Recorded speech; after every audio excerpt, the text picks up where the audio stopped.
Good morning, everybody. I didn't realize people were here. I didn't have my gallery view setting on. Good morning, Anissa. Morning. Morning. Morning, Kenzie. Might help if I hit my unmute. Good morning, Kenzie. Good morning, Larry. Good morning, everyone. I think you might be on more than one device causing the echo. It seems that there might be somebody else in the office with Larry. Hi, Okay. Ryan. Hi, Terry. And hi, Harry in particular. Welcome. Good morning. Good morning. Let me try to get him on mute. Bear with us as we're testing our computer.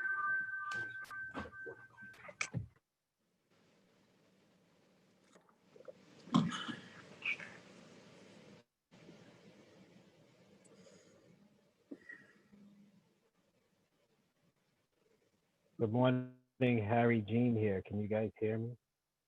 We got you, Harry. Hello. How are you? Fine. I'm It's okay, good a to little see you. I'm nervous. sorry I haven't had the opportunity to meet you, but thank you for being here this morning. Thank you very much. I'm trying to get Morning, Harry. my screen to come up. We can see Good you. morning. Oh, you can? Okay. Yep.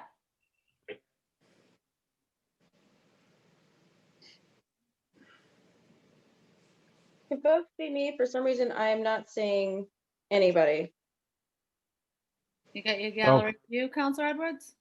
I got the same view I use all the time, and for some reason, I'm not seeing anybody. Do you see just yourself?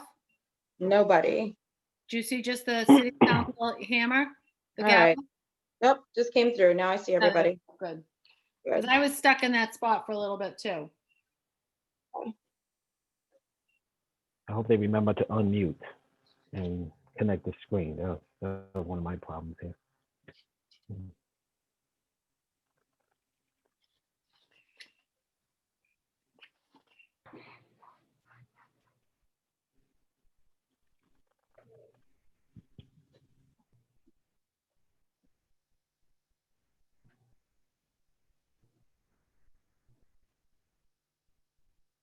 Right. Who do we have for colleagues?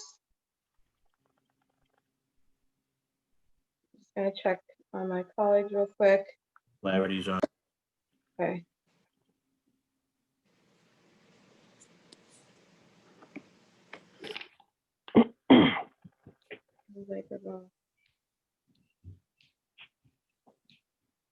Thanks, here.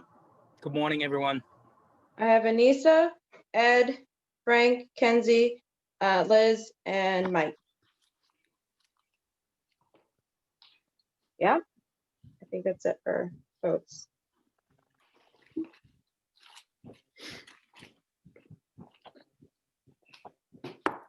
All right, well, 10:05 and it's a working session, so I want to go ahead and get started if that's okay with the lead sponsor. Fine with me, Madam Chair. Very well. I'm going to read some opening remarks and then I'll turn it over to the lead sponsor to move this working session. For my colleagues, as I mentioned before, we're going to skip opening statements and get right to the heart of the matter. I'll go through the standard and make sure we're clear about what we're doing today, and then we're going to go right to work. Good morning, everyone. I am Lydia Edwards, Chair of the Committee on Government Operations. It is Thursday, September 24th, and we're here today for a virtual working session, on docket 0942, petition for a special law, an act regarding the disability pension for Ryan Lenane, docket 0943, petition for a special law regarding an act regarding the disability pension for Harry Jean, and docket 0944, petition for a special law, an act regarding the disability pension for Terry Cotton. These matters were referred to the committee on August 19, 2020. In accordance with Governor Baker's March 12th executive order, we're able to have this working session online in order to assure the public safety, but also that we can continue to do our job. Excuse me, I keep calling it a working session. It's a hearing. My apologies. This enables the City Council to work out its responsibilities, keep people safe.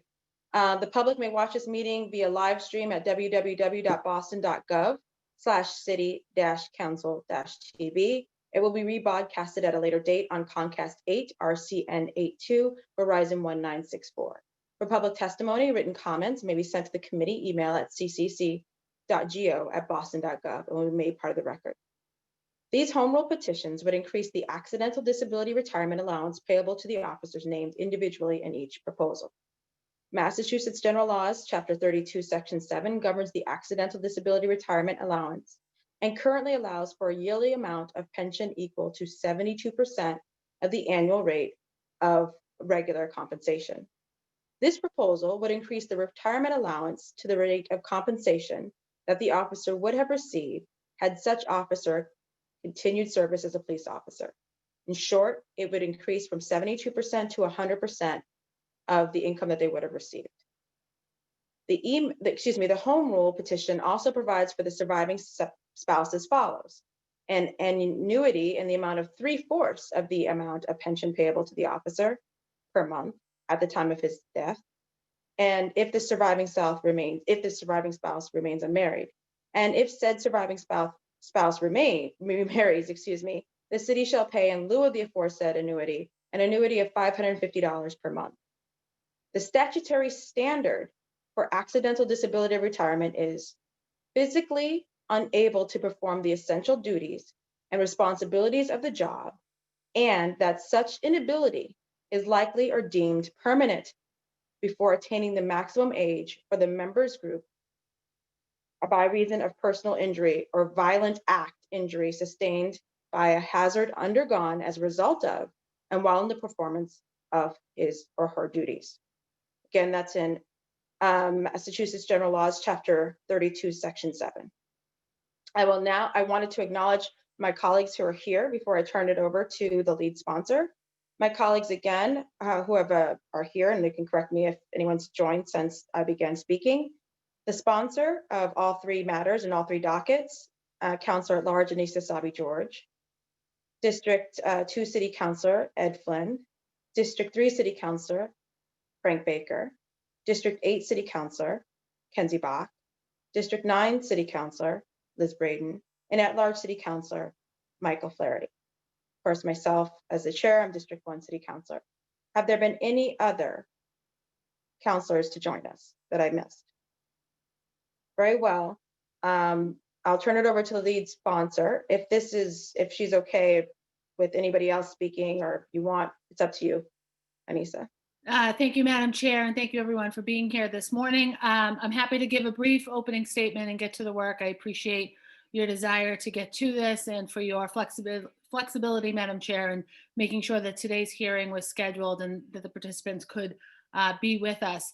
I want to first, on behalf of the City of Boston and on behalf of myself, I would like to thank Ryan and Harry and Terry for being here this morning, because I know that this morning and this day is a difficult one for you. I know that it has been difficult for you to prepare for this day, but I just want to share my thanks for your attendance. But more important than that, for me, I want to thank you on behalf of the City of Boston for your service to our city, your service protecting our communities, and your love of city and your love for our residents across the city. I've read your packets as they've been submitted. I've had conversations with you. I've had conversations about you with a number of individuals who care very deeply about you, care very much about your physical health, but I think more than that, care about your mental health.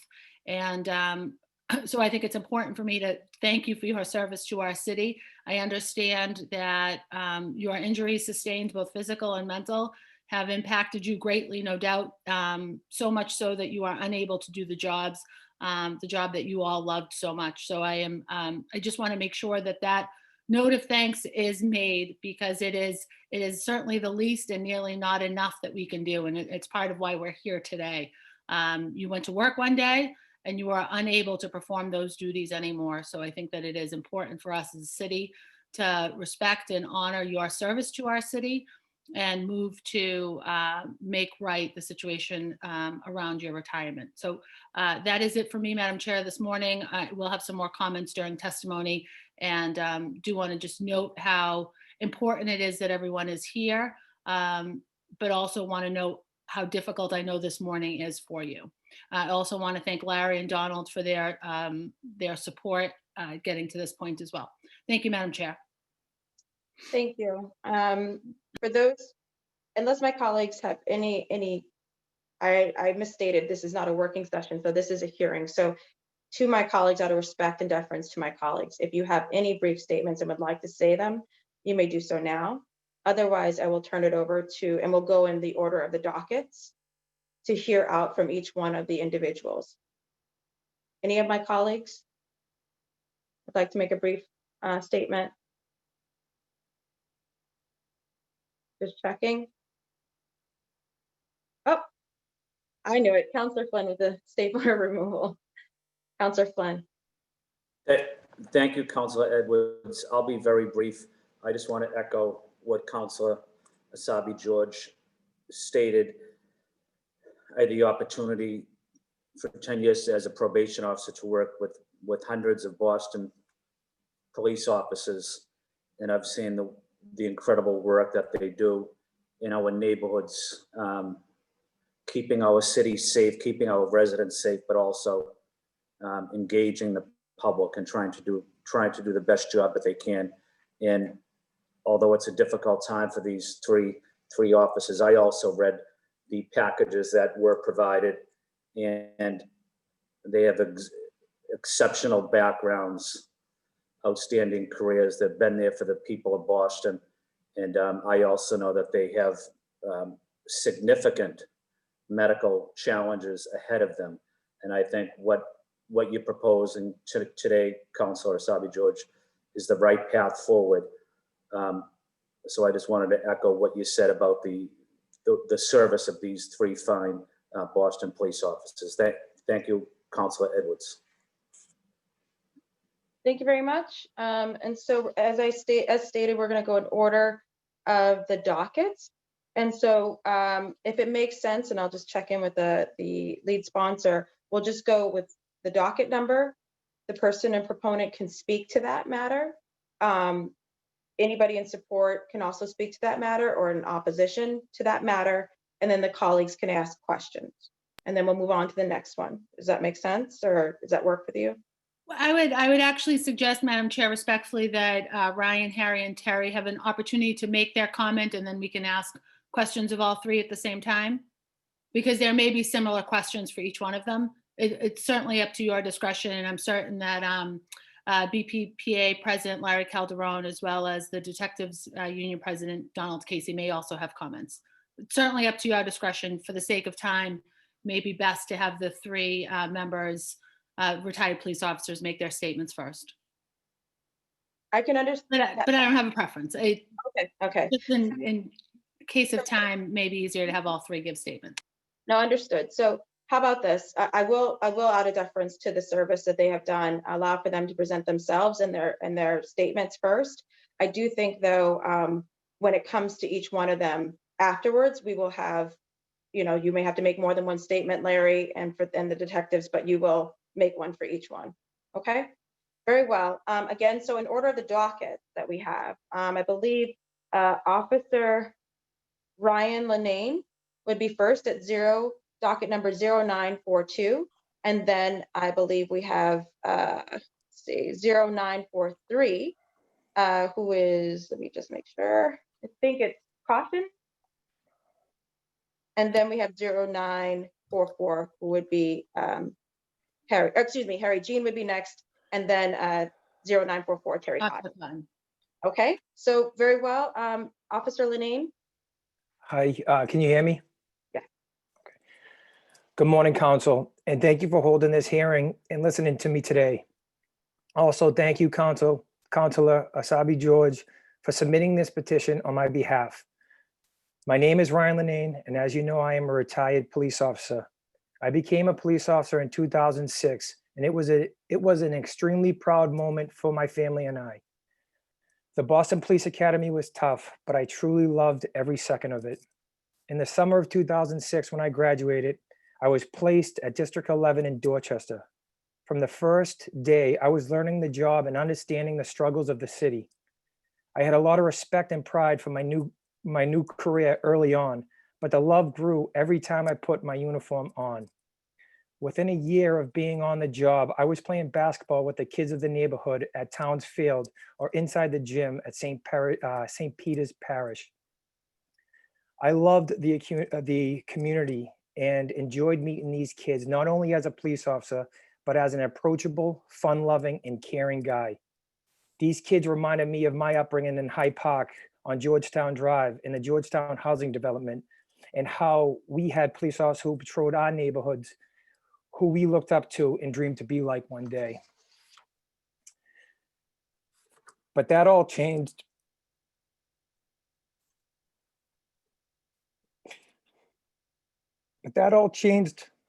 When I was shot in broad daylight on December 7th, 2013 on Geneva Ave. There has not been a single day that this incident does not replay in my head. I have nightmares that keep me up constantly in fear of being shot again on a daily basis. I wish I could go back to that day and just stay home with my pregnant wife and daughter. Excuse me. Take your time. There's no rush at all.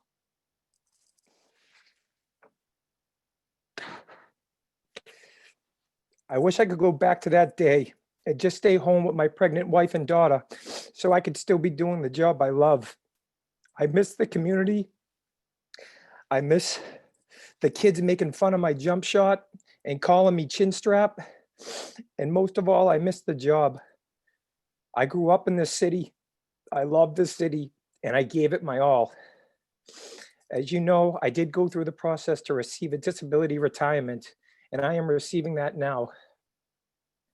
Financially, it has been difficult for my family as the pension is much less than the earnings as a police officer, as my earnings as a police officer. The additional benefit this petition would provide my family would be an enormous help in the ability to make ends meet.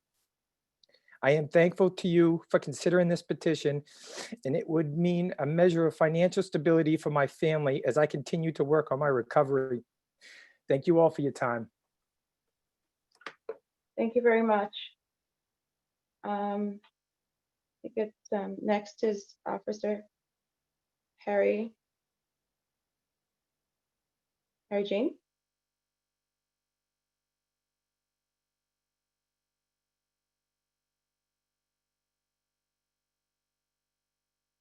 Harry?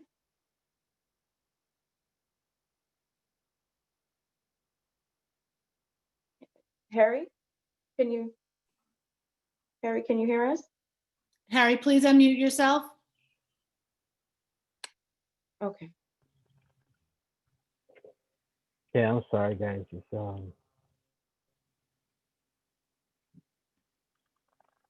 a lot to hear him. Hear what he's saying. That's all. I can't listen to all that. I understand, Harry. Do you feel ready to make your statement?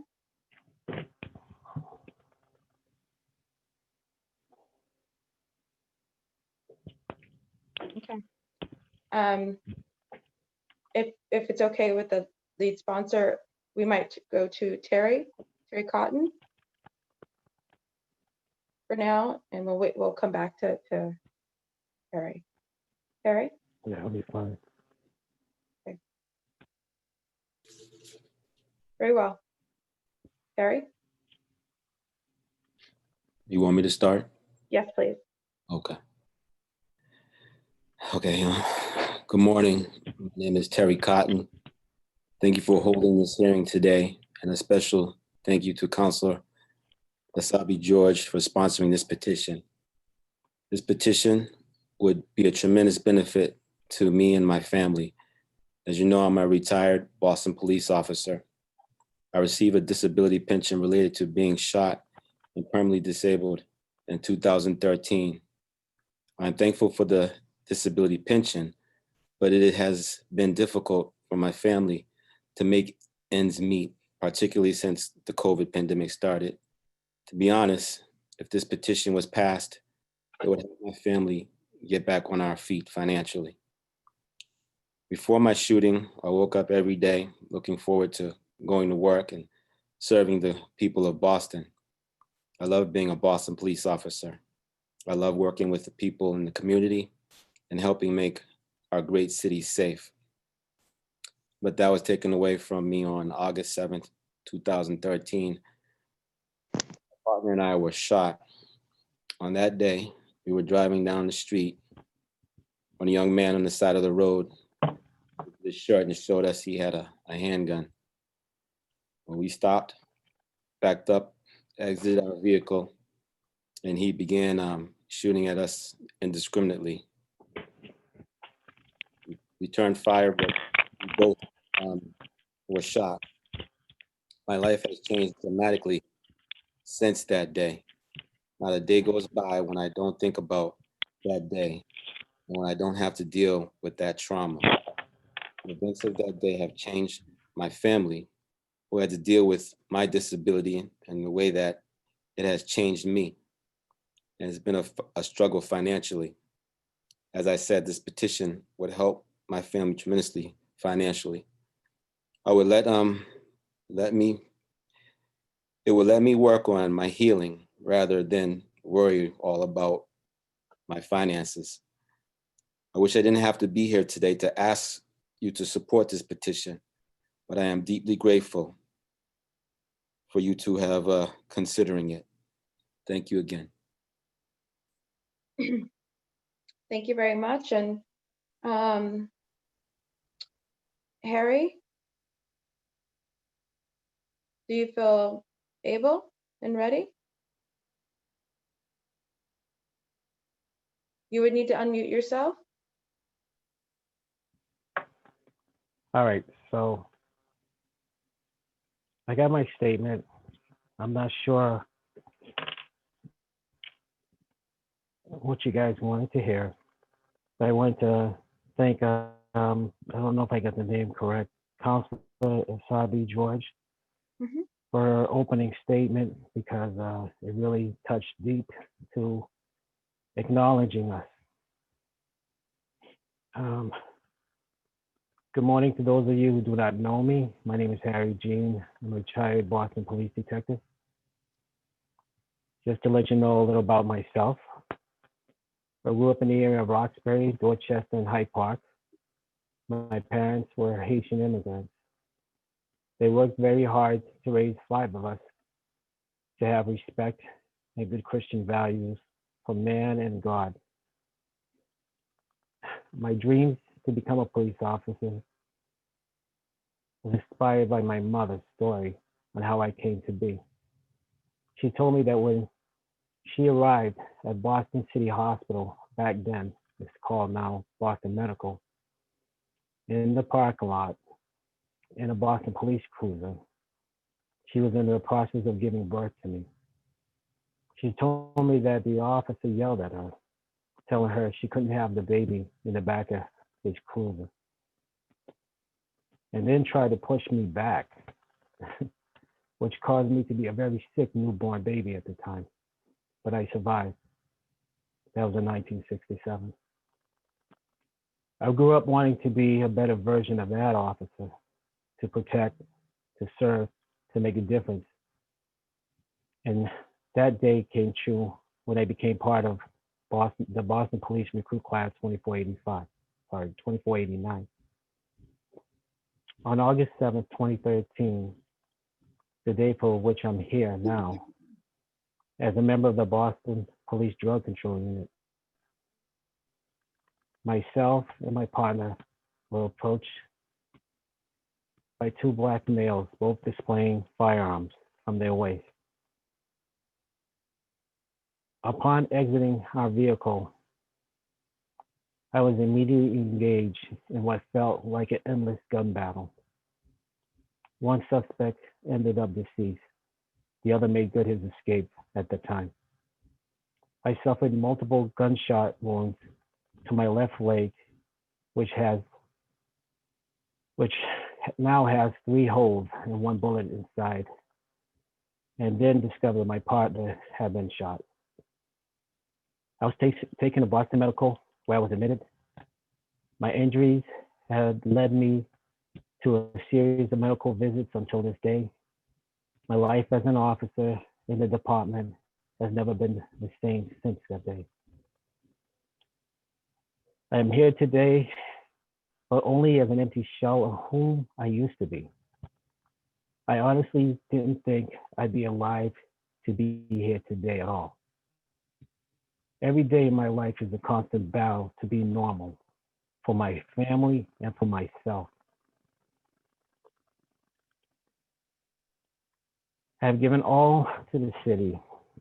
My family has given all to the city. I nearly lost my life and my family.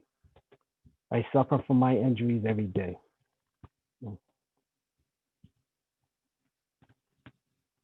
I enjoyed my job as a member of the Boston Police Department. I've only been injured once, at most twice on the job. I've worked and met some fine officers to whom I can call brother to this day. I have a great partner who I also call my brother. I never would have imagined that my career and life would have come to such an abrupt change and end due to my injuries. I used to live in the city of Boston, but months after my incident, it became impossible to keep up with the financial demands of the city as a husband, a father of 6, and having a mother-in-law with dementia. I'm not a public speaker. I don't know what more I can add. I have given all you guys everything but a live voice, but now you haven't. I don't even want to be here, but I know I have to be. I thank you for listening, and if you please, I ask that only you find it in your hearts to do right by me, my family, and those others who are suffering from trauma as I have for this city. Thank you. Thank you very much, and I appreciate each one of you telling your stories, going back to that painful moment, and also telling us about who you are as husbands, as providers for your family. So I want to thank you for that. I do truly appreciate that, and I can see on your faces how difficult it was to go back to that moment. With that, if you don't mind, we have Larry Calderon from the Boston Patrolmen's Association. We have also, and Donald Casey from the Detectives Association, from the Detectives, representing the Detectives Union. Do I have any other speakers besides counselors today? Counselor Asabi George? No, Madam Chair. Very well. So if we could go by each docket then, and you could speak to each one of the docket numbers, or the 2 that would be under your purview, and then we'll have Detective Donald Casey speak to Harry Jean. Does that work? That works fine, Counselor. Good morning. Good morning. Go ahead, Larry. All right. First off, good morning to my fellow brothers in uniform here, Terry, Harry Jean, and Brian. Tremendous job, gentlemen. Chairwoman Edwards, thank you very much for giving me the opportunity to speak. I'm going to speak on behalf of all 3 officers at once and just make a statement, okay? Counselor Asabi George, tremendous work. Thank you very much for all of your hard efforts and putting forth to make this happen. And I say thank you to all of the counselors who are on board. Many of you have worked with me through the years in my previous roles representing the BPPA, and you've always been outstanding in your job. The newer counselors, I thank you as well. I know that we're going to work together just as successfully as I have in the past with the other counselors. As soon as we get through this crisis of COVID, I think it'll be better with one-on-one conversations as opposed to this computer. It's my first time using Zoom, at least on video anyway. So anyway, good morning. My name is Larry Calderoni. I'm the president of the Boston Police Patrolmen's Association. which proudly represents approximately 1,600 men and women that put their lives on the line every day as Boston police officers. On the behalf of the BPPA, I'm honored to speak on the home rule petitions filed regarding my fellow patrol officers and Detective Terry Cotton, Ryan Linane, and Harry Jean. I worked side by side with these officers throughout my career. I know them very well. They're outstanding, dedicated officers, and they're great family men. Unfortunately, each of these officers was shot while protecting the people of Boston, which has resulted in career-ending injuries. The home rule petitions would grant the officers pensions, would grant the officers pensions equal to what they would have made had they not been viciously shot and disabled in the line of duty. We ask that you honor that sacrifice that these officers have made by passing all three of the petitions, which will assist in providing some sense of financial security for them and their families. Every day, the men and women of the Boston Police Department leave roll call knowing that today might be that day. It might be that day that they encounter a violent criminal, a violent suspect, an armed offender, the day that they might get injured or possibly lose their life. Thankfully, most officers, that day never comes a reality. They get to go home, they get to see their loved ones, and they're unharmed by the horrors and reality of everyday police work. Unfortunately, these three officers, they did experience the worst. They rose to the occasion by quite literally putting their lives on the line to protect and serve the citizens of Boston. For the families of these three officers, they didn't see their loved ones that day until after their hospital stay. Instead, their families got to receive that horrible contact call to rush and get their belongings and get to the hospital. For these officers and their families, that day is the day that will never be able to escape their memory and they'll never be able to forget, because that day changed their lives forever. As you know, Mass General Laws, Chapter 32, Section 7 does provide a benefit for officers who are disabled in the line of duty. That law generally pays the officers 72% of their last wage. It's an important and good law. But when an officer is disabled as a result of a violent shooting, when the officer quite literally puts their life on the line and in front of a bullet to protect others, we can and we should do more. An officer who does this deserves not to suffer any loss of income as a result of his or her sacrifice. And I implore you, I beg you, that the description of these officers that I've given you, the ones in front of you today, they deserve your help. They're asking for your help. And so am I as the leader of the BPPA. As I noted previously, city councils in the past have also extended this courtesy with similar petitions to other Boston police officers that were disabled in other shootings. Many municipalities passed similar home rule petitions for their officers in such circumstances as well. Again, I ask the city council to afford these three officers that same treatment and that same consideration.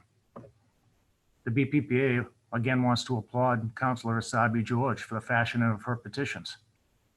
As you know, the Boston Retirement Board packaged these and you've received them. All three officers have already gone through the process of having three expert doctors appointed by the Commonwealth certify their disabilities. They're receiving disability distributions currently pursuant to the provision above that I mentioned. While cost should not be an impediment to honoring these officers, I would note that the petitions are written so that the city will be responsible for only the difference of their basic wages. Currently, the 72% that they receive, they're asking for the 28% difference. That is the responsibility that the city would take on, the remaining 28%. The bill is written to minimize the financial impact that the city would incur and at the same time fully compensate the officers. Excuse me. In closing, I'd like to note that I'm speaking to you remotely because of COVID-19, as we know, the invisible killer that's changed and upended lives and ruined families. During this crisis, we've experienced many other issues in the city of Boston. The officers of the BPPA have not been able to shelter at home like many families. We've had very limited days off. We're continually being ordered to work to protect the citizenry of Boston, and we do it with pride and dedication. We head into the streets of Boston to serve and protect, no matter what is waiting for us, no matter what the cost might be to our health and our own security.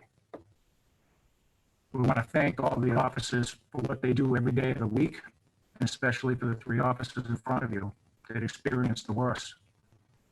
We keep the city safe day in and day out. And again, I ask the council to take this into consideration.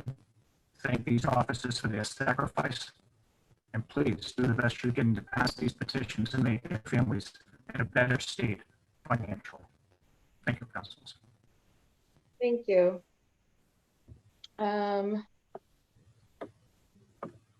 Detective Donald Casey?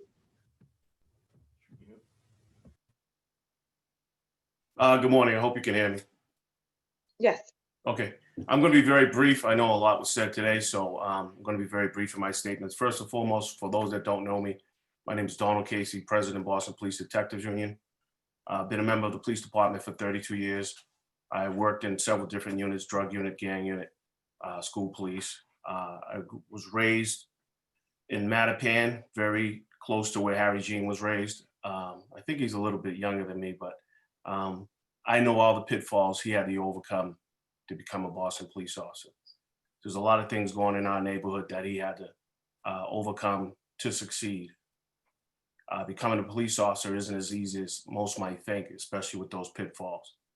I think Harry Jean is an exceptional person, and he was an exceptional police officer, particularly when he was in the drug unit at the same time I was. He worked in District 3 and I worked in District 11, which was mirroring districts or right next to each other. So I know the work that Harry Jean did as a police officer and was always a professional and always a gentleman. I would be remiss to say that what's going on nationally does not put a black eye on the Boston Police Department as well as other police departments. I don't think it's deserved it, but I would be remiss not to mention it. Harry Jean is one of those good police officers, as well as the other officers involved, Terry and Ryan. I would think that these are the 3 examples that you don't hear about. Those individuals that are from this city, they grew up in this city, they were educated in the city, and they went out and did a job for the city, and they paid a great sacrifice. I appreciate City Councilor Sabi George, as well as Councilor Edwards, for the conversations we've had about these officers. I think that anything you could do to ease the burden that they've had financially and otherwise would be great. It would be fantastic for the city, not just these officers, for these cities, because they're true heroes. They're true heroes to the city. And I know in light of everything that's going on, that's not a public it's not a thing that you hear often in recent months, but they are true heroes. They're true Boston police officers, and they're true heroes. And anything anyone could do for them would be greatly appreciated by the Boston Police Department, as well as the Detectives Union and the Patrolmen's Union. Thank you. Thank you very much. So for my colleagues, we can go through and just ask any general questions. I think out of respect for the traumatic and the trauma that the officers went through, I personally will be asking my questions, which are more informative based, to either my colleagues who've been here and been through this process before, such as Councilor Flaherty, or to Larry or Donald. That's how I intend to. I would recommend to those my colleagues, having seen what the officers have gone through, and I want to be clear to the officers, our questions are not questioning your service or your injury. We're not questioning that or your pain, I should say. Okay. This is a process, it's public, it's open, and we are both stewards of the fiscal, responsibility of the city, but also and making sure that city workers are able to live in dignity as well. So we're balancing both. We're going to ask these questions, and I don't want anyone to see them as anything but us doing our job. Okay. Again, I just have, and I made this commitment to Councilor Sabi George. I made this commitment based on my experience having worked with people who've gone through trauma. I'm recommending to my colleagues, though not telling them what to do, that their questions would be best served by Counselor to Larry and to Donald and possibly Counselor Flaherty, who I believe has done this the most out of all of us. That's my recommendation, though it's obviously not a requirement. So with that, I will go to the lead sponsor, and I will go in order of arrival for any questions. Counselor Asabi George. Thank you again, Madam Chair, and thank you very much for that instruction and recommendation. I think that it's something that we should all take under great advisement. And again, I do appreciate that. I appreciate the three of you sharing your experiences and your story, and a small reflection and perhaps a small window into the day of your injury. And and I want to say that I appreciate how sort of traumatic and or re-traumatizing that the events of that day are to share with us. I've read through your packets. I've read a great deal into your narratives, into sort of the experiences that you've shared with both medical professionals and others around that day, and the injury that has persisted since then. Not to share anyone's sort of share it sort of publicly, read from your files, but I do want to just share some without identifying from whose packet they come from, to sort of emphasize and reiterate some of the ongoing trauma that you all experience and feel every single day. But just for here, I was a kid on the streets of Boston too, and feel that the person that had injured you was found and charged with unrelated crimes, but now walks free. And this experience of walking free and hearing the three of you discuss your experiences, for me, reminds me how not free the three of you are from this trauma and from that experience. And I think that it's really important to know that the pressure of that recollection and the ongoing pressure that those events have created for you have to be noted for the public to hear, to understand that the insomnia, that the nightmares, that the interrupted sleep, that the early morning awakening, the inability to concentrate, to spend time in isolation, away from your friends, away from your family. What's also struck me in some of these reports is the inability to be connected to people that you were once connected to your family and to your friends and to your coworkers, and the avoidance of police stations and police shows and your colleagues from the police department, to feel and to read about your feelings of being overwhelmed, and having and also feeling this need to prove the trauma that you've experienced. And I think that it was Harry that mentioned that he didn't want to be here. And I believe that none of us want to be here, that we didn't want any of you to have this experience, and that we didn't want you to have to be here to share those experiences with us today, because it is such an emotional and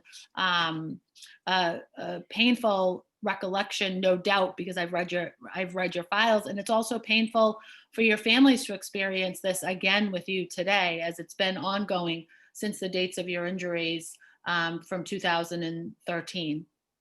So again, I want to thank you, and I want to thank President Calderoni and President Casey for being with us today too, to represent you.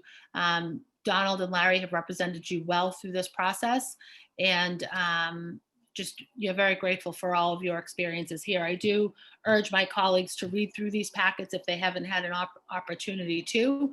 There is certainly a great deal of medical information, but for me, it's more the narrative of both what happened that day and how each of you found your way to become police officers, to serve the city of Boston, to serve the city that you all love so much, and then to read about the pain that you are burdened with, and not wanting to sometimes come back to the city, to not want to experience sort of that. I think someone referred to it as sort of a hectic experience coming back into the city, because it is triggering for you.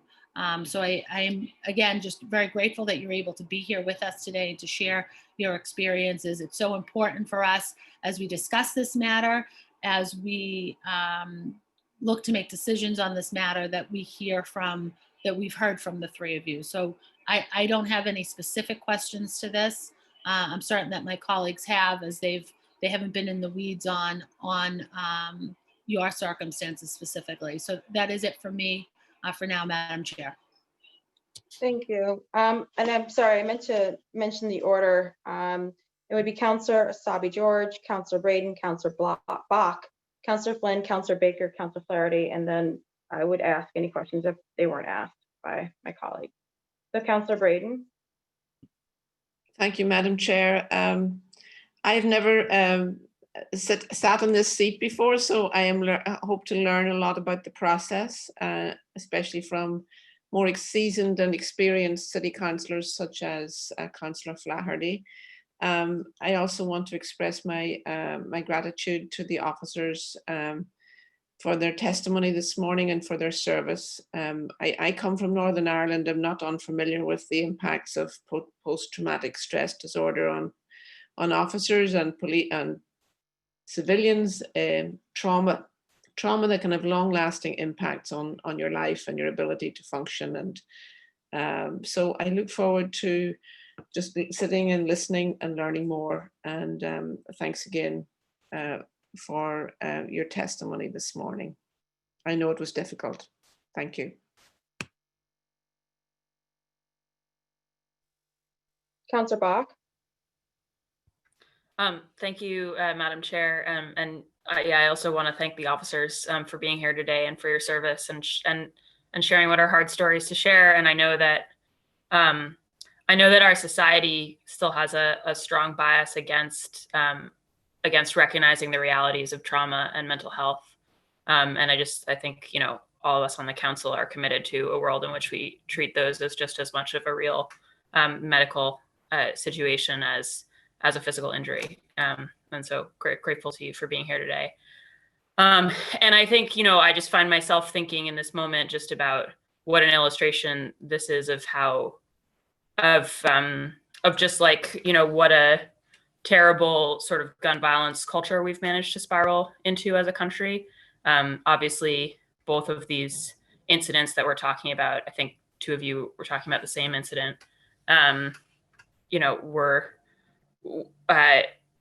were traumatic as they were, and in both cases resulted in somebody, not an officer, dying because of just the huge availability of guns in our streets, and it's just such a, I don't know, I lived somewhere else across the ocean for 4 years where this wasn't a reality, and I just think it's important in this moment to zoom out and say that that gun violence and the availability of guns across our civilian and I would say our law enforcement world here in the U.S. is just such a cancer on our shared life, and it spirals in all these terrible ways in trauma for our officers and for our communities. I, like Councillor Braden, am new to this. I have questions that I think maybe are perhaps best directed to Councillor Flaherty, but maybe also President Calderone and Donald. I'm so sorry, I've blanked on your last name for a second. But one is just if somebody could give a context of how often we've done this in Boston. And I know that President Calderone said it's been done in other municipalities, and we've done it here before. it would be helpful to me to understand kind of the scale of how frequently these petitions have been passed by past councils. And maybe I'll start there. Chairwoman, am I able to answer that? Did you want me to answer that? Yes, and actually, Kenzie, could you go ahead and just have your questions out? So the question Sure, is about. Yeah. Well, why don't I just stop with that? I think. Oh, sorry. Two questions. That one. Yeah. And then also, if the other one would just be, it seemed from the packets like none of the three individuals are currently working in other jobs, but if somebody could just confirm that again, that would be helpful. Those are my two. Thank you, Madam Chair. Thank you. To Larry or Detective or to Donald. Yeah, I can answer a few of them. So since 1995, I'm aware of 5 police officers in the city of Boston that have been graciously awarded the 28% that we're asking for these officers. I do have the 5 names, but instead of doing it on a public forum, if I could share them with you privately and maybe extend it to the entire council if they wish to know. But we have 5 officers since 1995 that have passed home rule petitions through the Boston City Council and then passed by the legislature up at the State House. I do have those names, Councilor. I believe the next question is their working status. Was that correct, Councilor Bach? Yeah, and it would be helpful if Larry or someone had a sense of other municipalities outside of Boston on that first front as well. I can do that as well, Councilor. I'll reach out to some of my counterparts within the policy group and find out other officers that maybe I'm unaware of, but I'll get a complete list over the next few days, and by next week, we'll have what I have. Thanks.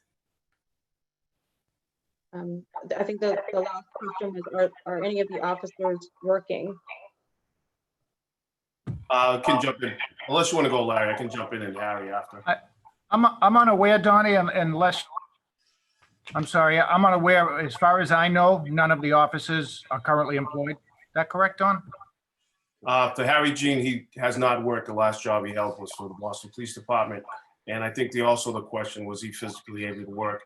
As he stated, he has was shot 3 times in the leg. 1 bullet is still in the leg, and he's being treated as time goes on. He's still being treated for his injuries.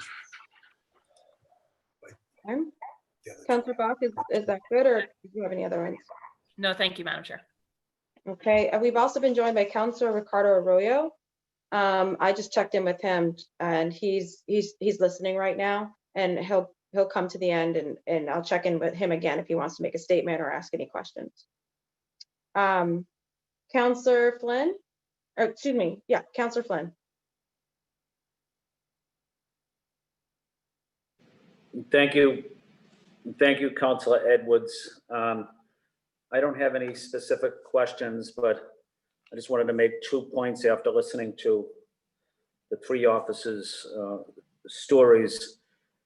You know, one point I wanted to reference is, you know, these officers gave everything they had to protect the residents of Boston and trying to develop relationships with the residents. And because they were shot, you know, their families pay the financial, you know, are disadvantaged because of losing that type of income. Their family really pays a large price also financially. So I think what is fair is this proposal outlined by Councilor Asabi George. But I also wanted to highlight one other point is, you know, being active with the disabled American veterans. I've read hundreds of reports, but what was described in the opening statements is very similar, in my opinion, to a lot of veterans returning home after combat. Some of the mental health, especially the mental health challenges that they have. And, you know, at times our federal government will say, you know, thank you for your service, or welcome home. Well, that's not good enough for me, is welcome home or thank you for your service. It's what type of programs and what type of services that these police officers or these veterans, we're not giving them anything. They've earned that, in my opinion, for putting their life on the line, putting their family on the line as well. So, I mean, I know exactly how I'm voting. I don't have any questions, but I just want to say thank you to Councilor Asabi George and Councilor Edwards. I also want to say thank you to Larry and Donald, but especially the 3 police officers as well. Thank you. Thank you, Councilor Flynn. Councilor Baker. Thank you, Madam Chair. I just want to thank, you know, Ryan and Harry and Terry for your service, your commitment to the city, and Larry and Donald also. In this time, I think this is important here for us to make sure we take care of you guys. I plan on voting in the affirmative in all 3 of these dockets here. But I just think it's important for us to take to take care of the people that are taking care of us. Larry, I do have one question. The 28%, is that going to be retro or is that just moving forward? Counselor, thank you again for being so forthright and upfront that you would be supportive of all three of these petitions. We are asking that would be retroactive to the date that they left, yes. Okay. Thank you. And I have no further questions. Thank you, Madam Chair, for having this here. And also thank you, Councilor George, for these docket numbers. Thank you. Counselor Flaherty. Thank you, Madam Chair. I've also reviewed the packets and I've had the great fortune back when I was an assistant district attorney in Roxbury District Court to have some cases with both Mary Jean and also Terry Cotton. So I'm going to attest to their work ethic and the great job they did as police officers, along with Officer Linane. So I appreciate your service to our city, and sorry that this happened to you while in the performance of your duties, and understanding based on these packets that are very thorough and complete. And you've gone through the retirement process, and it's meritorious and worthy of support from the council. So best of luck to all of you in your continued recovery from the events that led up to this conversation that we're having. And feel free to reach out to our respective offices if there's anything we can do for you and your families moving forward. So I appreciate your dedication and your commitment to our city and the great work that you've done as members of the police department. And I didn't have the benefit of working with Ryan, but I can attest to having cases in Roxbury District Court with both Terry and Harry. And not only they were great people and great individuals, but they were very good cops, and appreciate the work that they've done. So thank you, Madam Chair.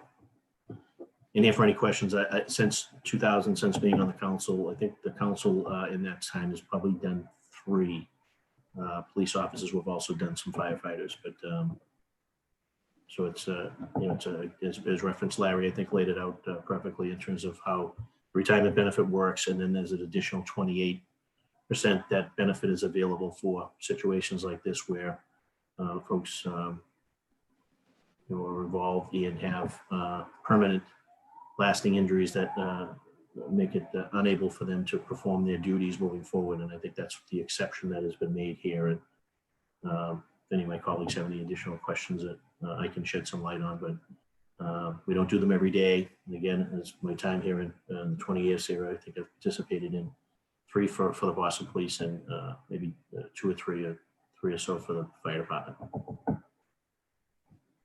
Thank you very much. Councilor Arroyo, I didn't know if you want a brief statement, some questions, any thoughts?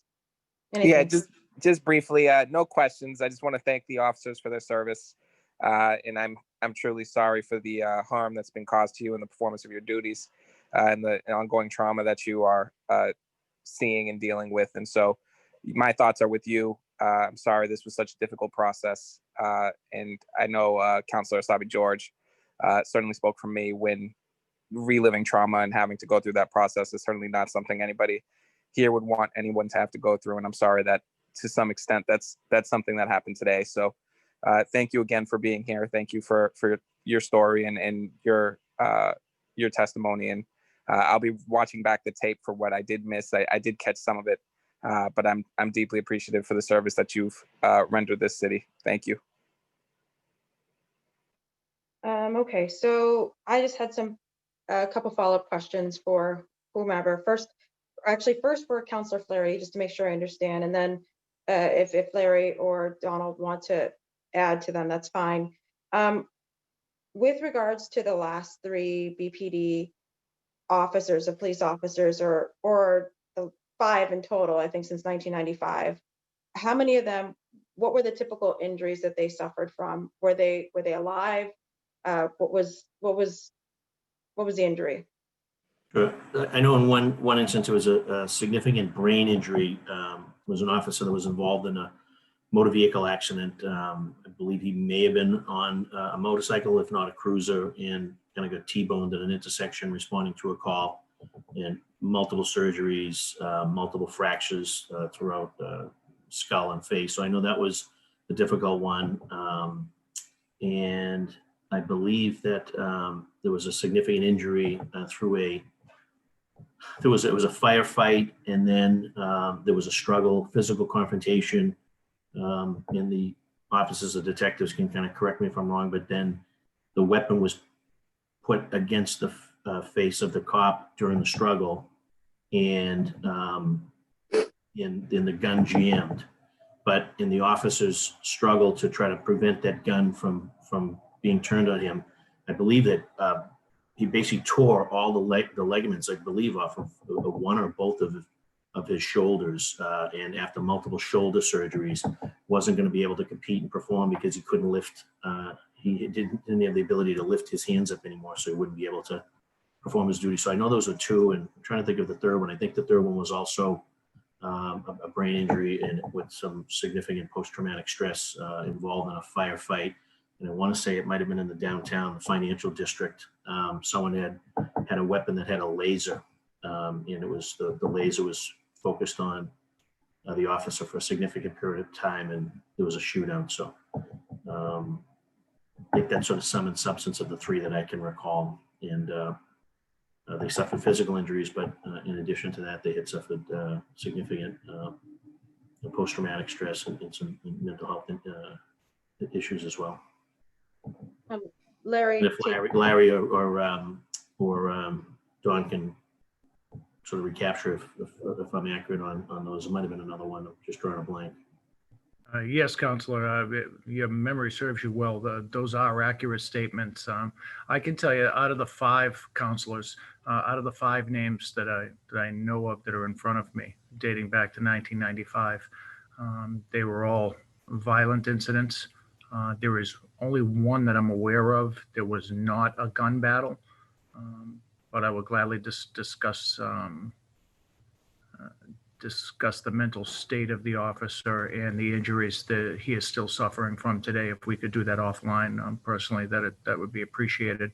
But the other individuals, as you will see, that I can share with you, as I said, next week, are horrific gun battles. And as far as I know, the officers are still with us. Yes. okay. And I want to be clear about what we can commit to in terms of being on and off the record, as I discussed with Councillor Sabi George, because this is a public forum about an extra 28%. What you provide to us for our consideration, Larry, becomes part of that record. Okay. And so, and I correct me if I'm wrong, Councillor Sabi George, this is part of the hearing. So records submitted in support of something in a hearing, they're part of the record. Christine, you could correct me if I'm wrong. And so there's certain levels of privacy. We cannot promise you anything that we get on behalf of any of the officers is part of a foiable. And I made that word up, but I think you know what I mean, a public records request. Okay? And I would say, Madam Chair, if I could just interrupt, the five that I think Mr. Calderoni is referencing are all part of the public record as it is. Okay. And they're because they've already been passed and submitted and through that process. Okay, but I just wanted to make clear, I understand, Larry, you're wanting to protect your members, their history, their personal lives. I think that's, noble, but I did not want you to think that we could commit to that. No, Counsel, I understand fully. And Councilor Sabi George is correct. They're all public records. They've already been passed through the legislature and are available, yes. Okay, so my next question is, again, for whomever, how much can they work while they're in retirement? Are they limited in what they can make?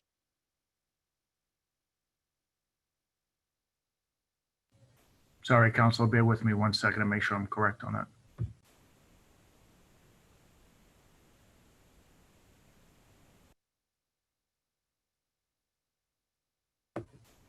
So, Counselor and everyone else as well, the way these petitions are written, there would be no earnings cap if the officers were able to work in the future.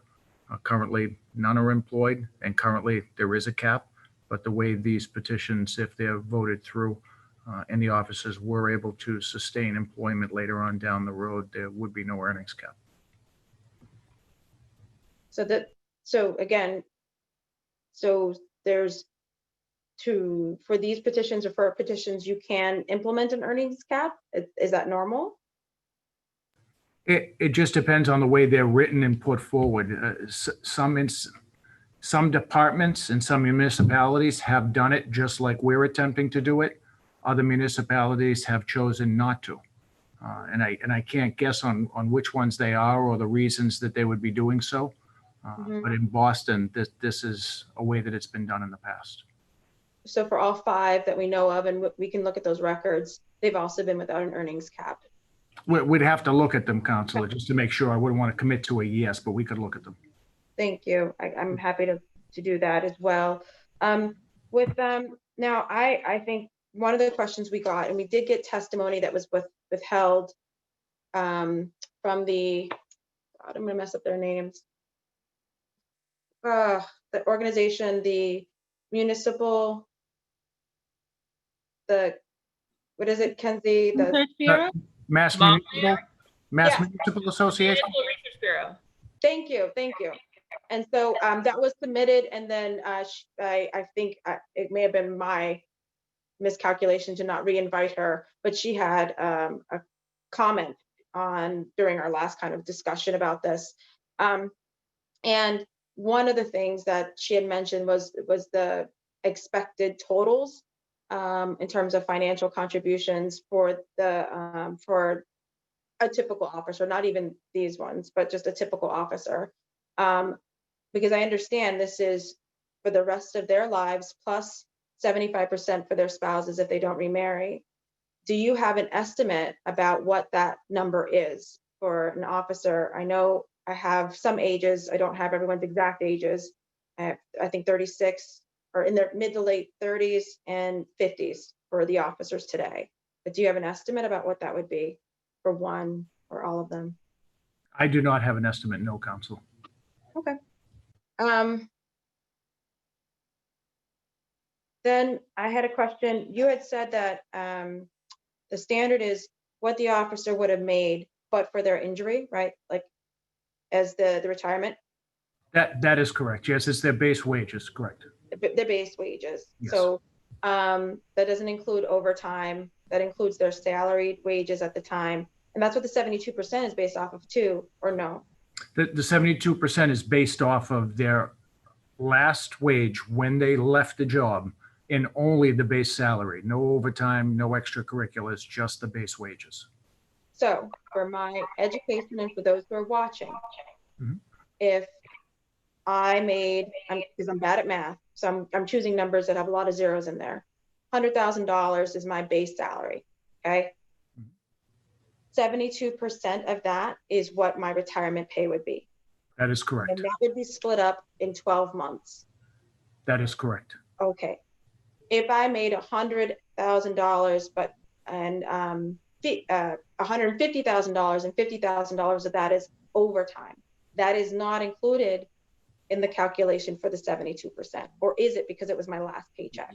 It is not. It is only the base wages, no overtime, no extracurricular work, only the base wage. So if I'm a police officer and my base salary is $70,000, then I'm going to get approximately $50,000 would be the payout. 72% of the 70,000. Are there other benefits that come with retirement, health care, health insurance, those kinds of things that come? Is that part of the retirement package? It's the same. Sorry, Counsel. Just making sure I give you correct information. It's the same health benefits that all city employees receive in retirement. Yes. Okay, so there right now, again, I know that's not under the special law, chapter 37, so on and so forth. I just wanted to know who's paying for and how are they able to access help. Yes. They're not. It's okay. So my other question. And it doesn't include COLA, like cost of living increases, or does it? Excuse me, I'm sorry. It's a minimal cost of living increase that we believe is issued by the state. I think it's a minimal cost of living increase. It is not to my knowledge, what would be received in a collective bargaining agreement, if that's what you're asking. If we were to receive a CBA benefit down the road, does it apply here? No, it does not. It's issued elsewhere. Is the COLA based off the 72 or is it based off the 28 or the full amount? I don't know that. Stand by one sec. Let me just ask that. And by the way, for my colleagues, I'm asking all these questions. I understand he may not have the answers. We can have a quick working session where he gets those answers to us as well. So don't be shy with questions. We can get the answers. And I don't see his, if he doesn't have the answer right now, that's not a bad thing. This is both to the officers and my colleagues. These are general questions that I have.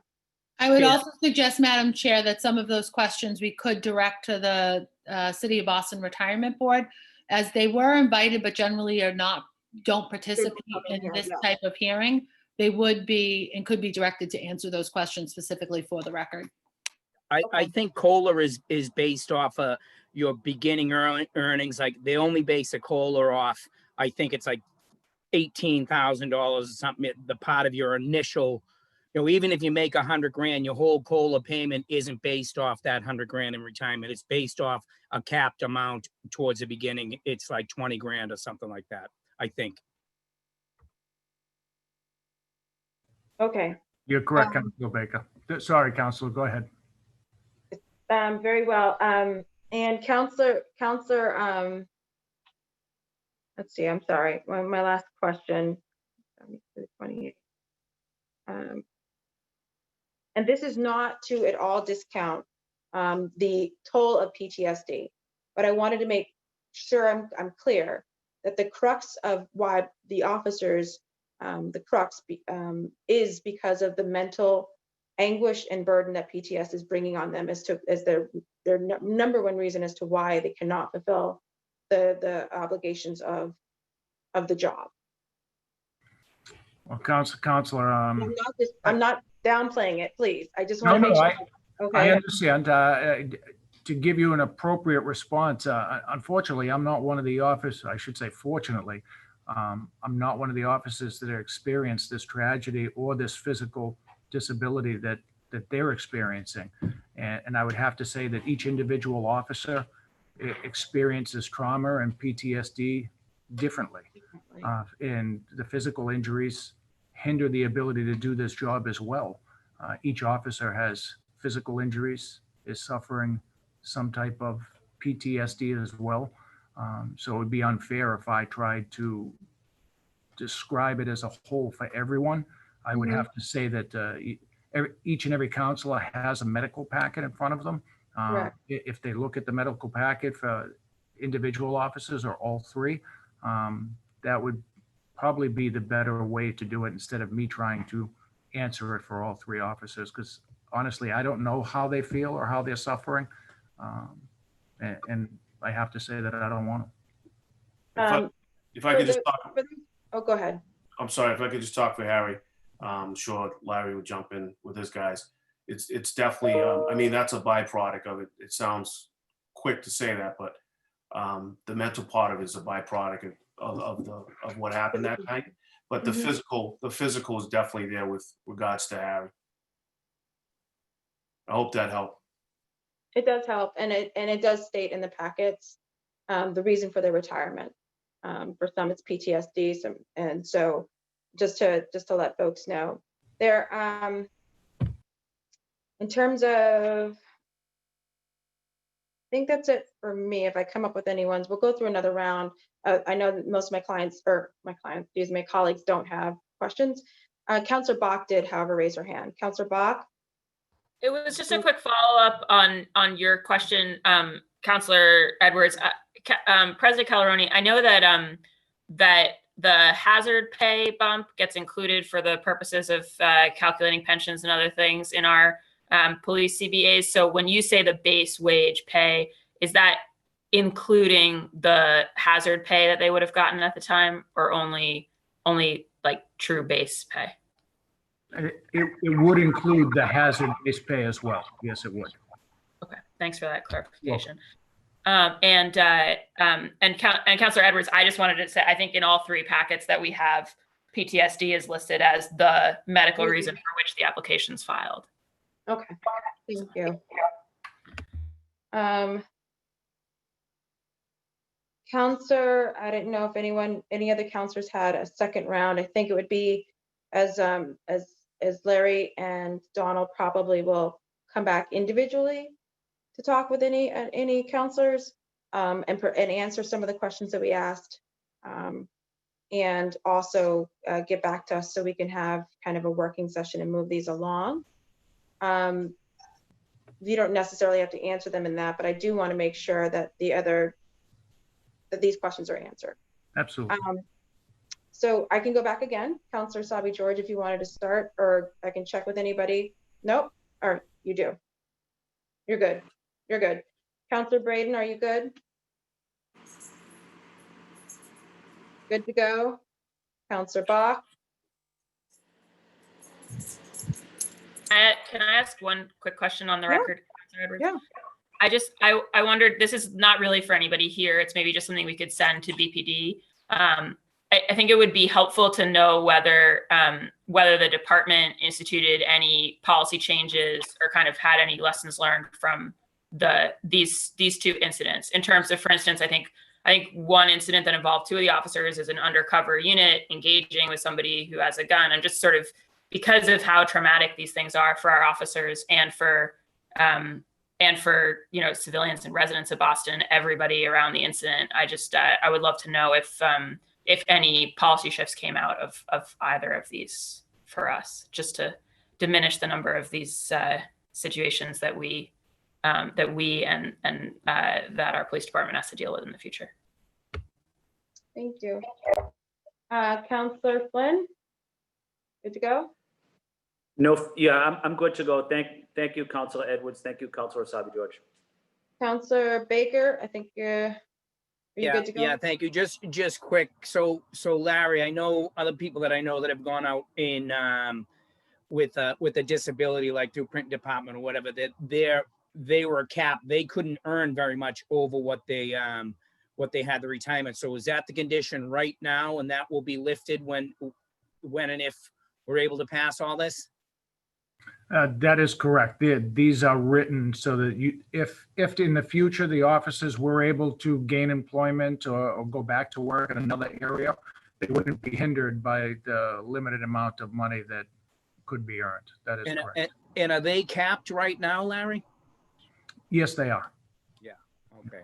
I always found that to be unfair, that people, if they were able to earn more, they were unable to. So it kind of keeps you in that funny area where you can't work. So I don't think that that's good. I'm glad that will be lifted.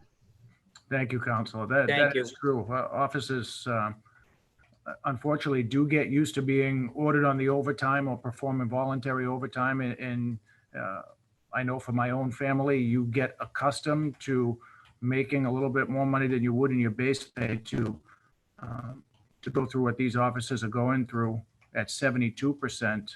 That's like basically making half of what you would normally earn. Yeah. It must be a terrible burden to them. And I do appreciate your support. Thank you. Thank you, Madam Chair. Thank you, Counselor Arroyo. Thank you. And I just have one question, and maybe something somebody here can answer. The annuity portion of this that goes to spouses, that's true at 72%, or is that only true when you get to the 100% that that annuity to spouses exists?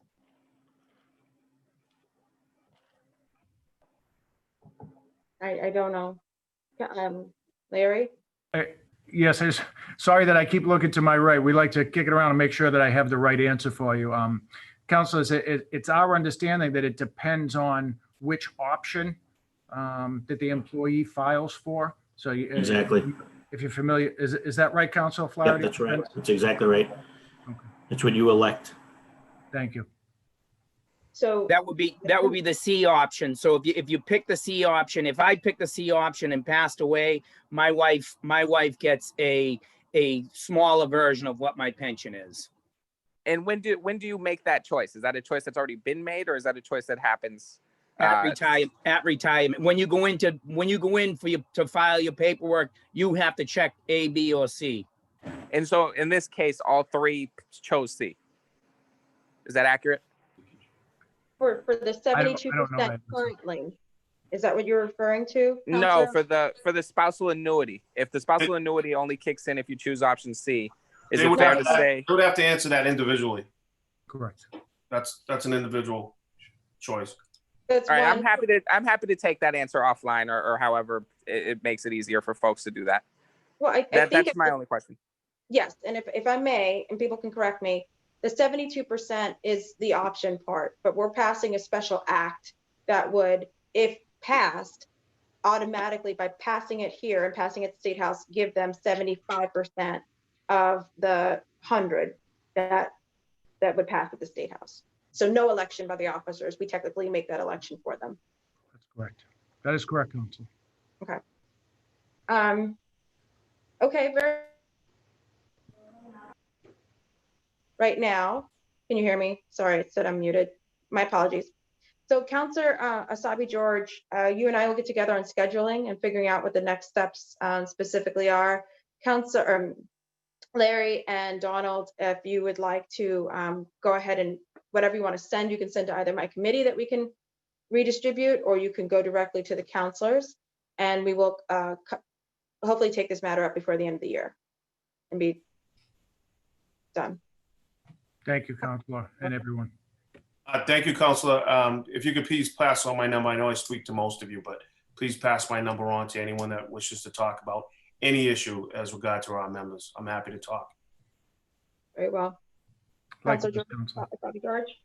I will say, thank you, Madam Chair, and thank you for that, sort of the instructions of the next step. I will, it is important to me that we're not requiring Ryan, Terry, and Harry to be present for additional proceedings, that they've offered their testimony today. It is on the record. We've had this conversation, that the future conversation will be around procedure and collection of outstanding information prior to our work as a council.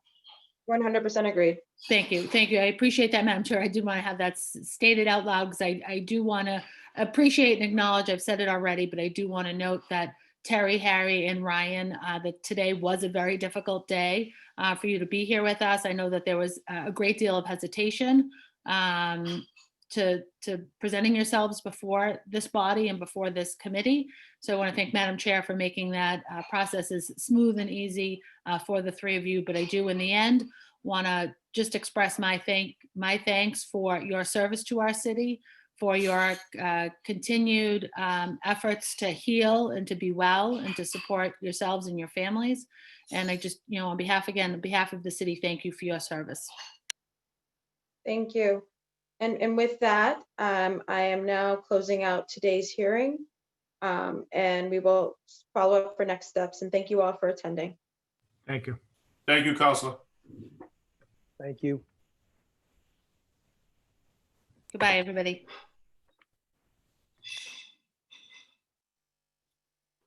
Bye, everyone. Thank you.